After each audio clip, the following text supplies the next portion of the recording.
ഇപ്പോൾ തിരുവിതാംകൂർ ദേവസ്വം ബോർഡ് അധ്യക്ഷൻ കെ ജയകുമാർ മാധ്യമങ്ങളെ കാണുന്നു. അല്ല, അത് ഞാനിപ്പോൾ വിശദമായിട്ട് പറയുന്നില്ല. ഈ തന്ത്രി മറ്റ് മുതിർന്ന 3 തന്ത്രിമാരുമായിട്ട്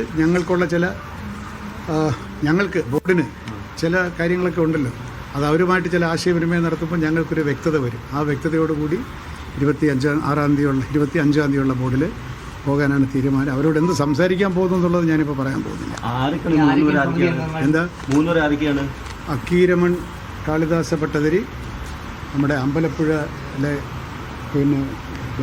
അമ്പലപ്പുഴയിലെ നമ്മുടെ തന്ത്രി, അതുപോലെ തന്നെ ഒരു പേരൂടെ ഉണ്ട് കേട്ടോ. 3 പ്രഗത്ഭരായിട്ടുള്ള തന്ത്രിമാരാണ് നമ്മളെ വിളിച്ചിരിക്കുന്നത്. നാളെ വരാനാണ് പറഞ്ഞിരിക്കുന്നത്. അവർ നാളെ രാവിലെ ഉച്ചയ്ക്ക് ഇവിടെ എത്തിക്കഴിഞ്ഞാൽ ചില കാര്യങ്ങളൊക്കെ എന്നെ ചോദിക്കാനുണ്ട്. അത് ഞാൻ മാത്രമേ ഉള്ളൂ, എന്നെ ചുമതലപ്പെടുത്തിയിരിക്കുകയാണ്. ചോദിച്ചിട്ട് ഞാൻ എൻ്റെ ശുപാർശ മറ്റന്നാൾ ബോർഡിൻ്റെ മുമ്പാകെ വരും. എന്നാൽ അതാണ് ആ കാര്യം. അതിപ്പോൾ തൽക്കാലം അതിൽ കൂടുതൽ പറയാൻ ആഗ്രഹിക്കുന്നു. പല കാരണങ്ങളുമുണ്ട്. ഇല്ല, എതിർപ്പൊന്നുമില്ല. പക്ഷേ നമ്മുടെ തീരുമാനം വന്നു കഴിഞ്ഞതിന് ശേഷം പിന്നെ അതിനെപ്പറ്റി ഒരു വിവാദമോ ഒന്നും ഉണ്ടാകാതിരിക്കാൻ വേണ്ടിയിട്ടുള്ള മുൻകരുതലുകൾ എന്നുള്ളത് എനിക്ക് നമ്മൾ ചില മുൻകരുതലുകൾ എടുക്കുന്നു എന്ന് മാത്രമേ ഉള്ളൂ.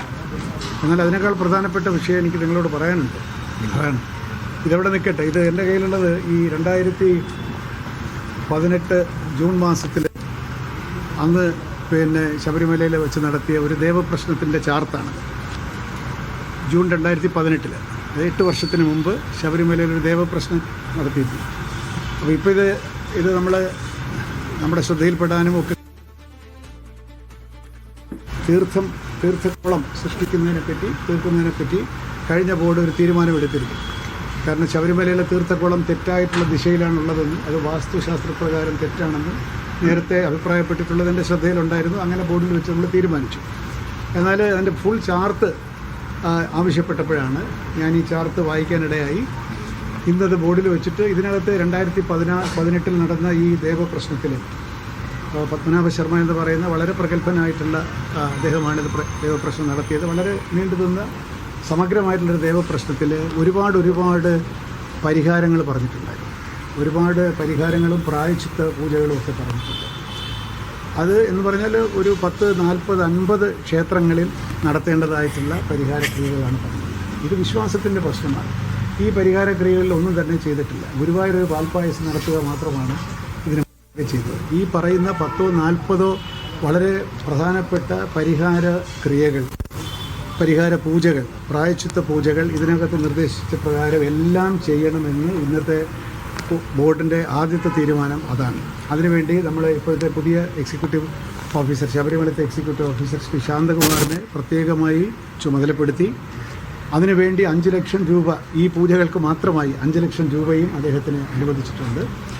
ഈ ക്ഷേത്രങ്ങളിലെല്ലാം പോകണം. ഞങ്ങൾ മാത്രമല്ല ചെയ്യേണ്ടത്, പന്തളം രാജ കുടുംബം ചെയ്യേണ്ടതായിട്ടുണ്ട്, തന്ത്രി ചെയ്യേണ്ടതായിട്ടുണ്ട്, അമ്പലപ്പുഴ സംഘവും ആലങ്കോട്ട് സംഘവും ചെയ്യേണ്ടതായിട്ട്. ഇതെല്ലാം അവരെ തെര്യപ്പെടുത്തി എല്ലാം വളരെ കൃത്യമായി വളരെ നിഷ്ഠയോടുകൂടി ഈ പരിഹാര പൂജകൾ ചെയ്യണമെന്നുള്ളതാണ് ഇന്നത്തെ തീരുമാനം.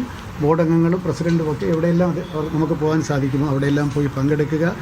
എല്ലാം ഭംഗിയാക്കി തരാനും എന്തെങ്കിലുമൊക്കെ അപരാധങ്ങൾ അറിഞ്ഞോ അറിയാതെയൊക്കെ നടന്നിട്ടുണ്ടെങ്കിൽ അതിന് പ്രായശ്ചിത്തവും പരിഹാരവും അനുഗ്രഹവും തേടി ഉള്ള ഒരു തീരുമാനമാണ് ഇന്നത്തെ ബോർഡിൻ്റെ ഏറ്റവും പ്രധാന തീരുമാനം. എനിക്ക് തോന്നുന്നു ഇതോടുകൂടി തിരുവിതാംകൂർ ദേവസ്വം ബോർഡിൻ്റെ സുവർണ്ണകാലം ആരംഭിക്കുകയാണെന്നാണ് എൻ്റെ വിശ്വാസം.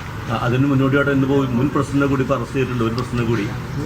അതുകൊണ്ടാണ് ഞാൻ പറയുന്നത് സുവർണ്ണകാലം എന്ന് പറഞ്ഞാൽ ഇനി അത്തരത്തിലൊന്നും ഉണ്ടാകാൻ പാടില്ലല്ലോ.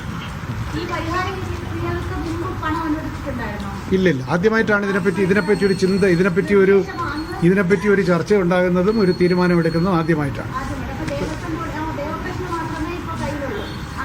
ചാർട്ട് മാത്രമേ ഉള്ളൂ. ഇതനുസരിച്ചിട്ട് ഓരോന്നും ഞങ്ങൾ ചെയ്യാൻ ബാധ്യസ്ഥരാണ്, ചെയ്യും. കാളിദാസ ഭട്ടതിരി, ഞാനത് അമ്പലപ്പുഴയിലെ തന്ത്രി, വേറൊരു പേര് എനിക്ക് പരിചയമില്ലാത്തൊരു പേര് കണ്ടു, അദ്ദേഹം 3 പേര് വരും. അവർ അത് രാവിലെ വരുന്ന പറഞ്ഞിരിക്കുന്നത്. രാവിലെ വരാനാണ് ആവശ്യപ്പെട്ടിട്ടുള്ളത്. അവരുടെ സൗകര്യം പോലെ നാളെ എപ്പോഴെങ്കിലും ഞാൻ ഇവിടെ തന്നെ ഉണ്ട്. നാളെ 3 പേരും വരും.